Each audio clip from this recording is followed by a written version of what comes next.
I want to talk a little bit about Cyber Troopers Virtual On. This game came out in 1996. I want to talk a little bit about why I keep it in my arcade, some of the things that I like about it, a couple of little curiosities about it maybe. I'd start off by just saying, number one, you're basically playing a giant robot beating up other giant robots. So if that's not reason enough to ever want to play this game or own this game, I don't know what else to tell you, and I don't know what else to sell you on it. As soon as you can get past that, then there's other great things about it as well. One thing that I particularly love about this game is that it doesn't play super fast generally. The environments are fairly large. You're able to move around enough that even if you don't have a lot of skill in it, you can at least run around a bit and make it a little bit more difficult for your opponent to play. What that does, I think, is it encourages a level fairly early on in it of some confidence and some ability to feel like you can at least do something.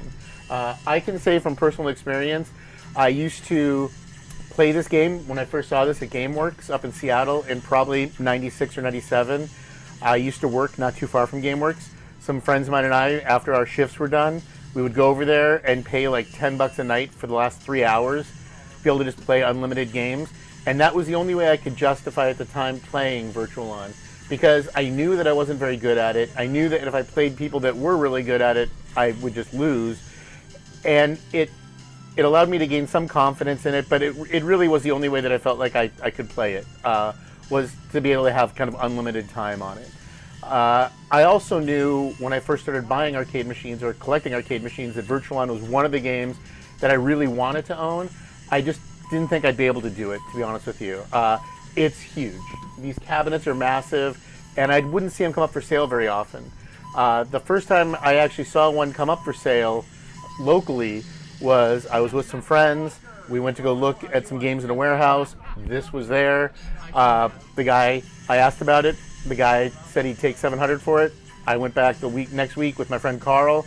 We loaded it into his pickup truck, and that's the one I have. It's a huge cabinet, though. Owning one of these is a really big commitment, even in just arcade. I mean, owning arcade machines alone is a big commitment, but owning one of these is a really big commitment. The amount of space this thing takes is the equivalent of about 3 to 4 regular-sized machines.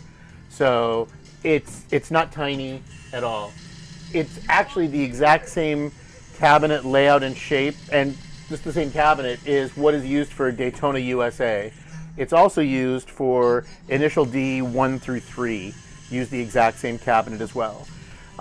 This machine is running on the Sega System 2, Sega Model 2 system, which is it's kind of post-JAMA. It's Sega developing kind of something that they couldn't basically work on in JAMA, and it's before they went to the Naomi system. So hardware-wise, it's also a little unusual. This machine also uses medium res monitors, which are a little annoying, mainly just because it was a smaller period of time when those were available, and they just weren't as common as standard res monitors or what later came out as like the high res, especially with the Naomi generation. So there's a lot of little quirks about having a machine like this. Overall, though, I really love this game. The more I've played it, the more time I've spent with it, the more I've come to really appreciate how it's an incredibly simple control layout. It's just the 2 joysticks and 4 buttons.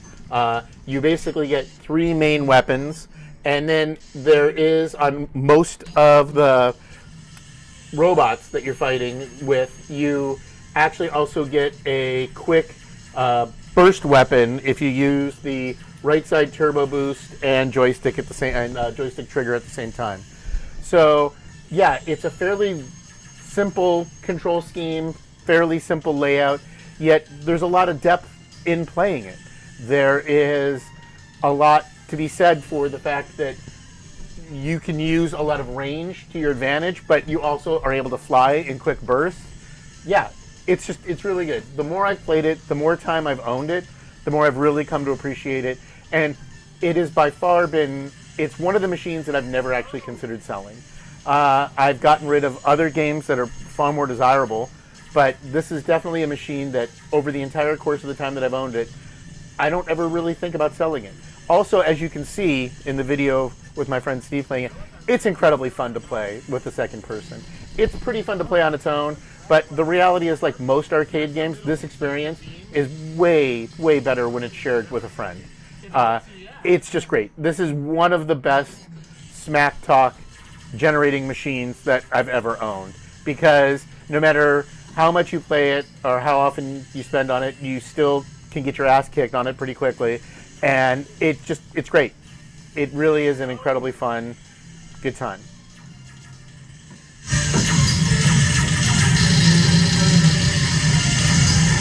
Wow. Yeah. Charging you was not the best idea. Don't let the big man get close.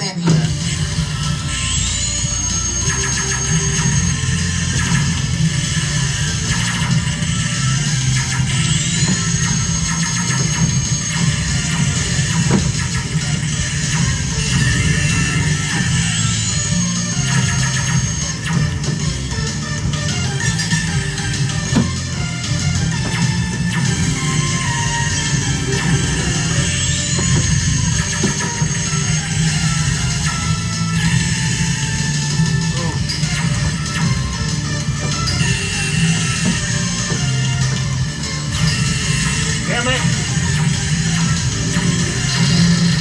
Oh! Well played. I got lucky. I got one player.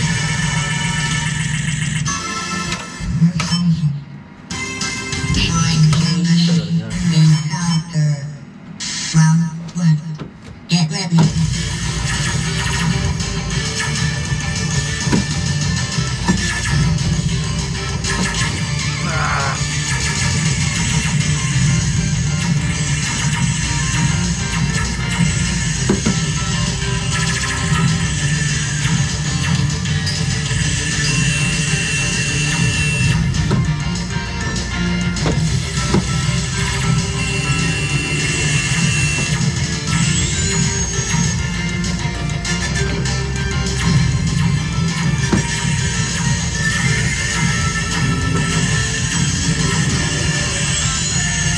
When I do the beam, though, it leaves me wide open. You can hit me during that charge point.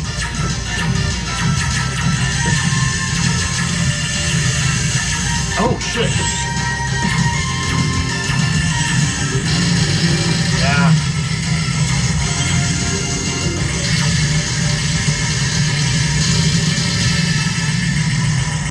Round two. Get ready.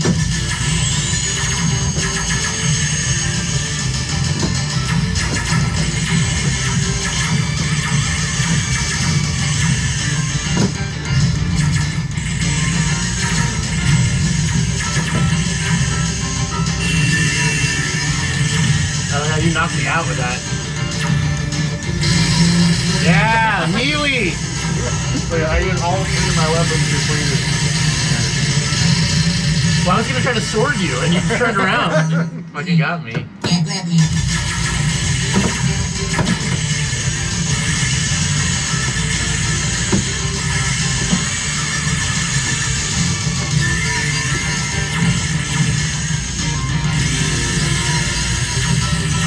Don't get too close to the big man.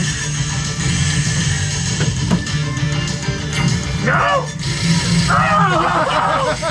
It was so close! Don't want that short range shit. It was so close! I should have had you!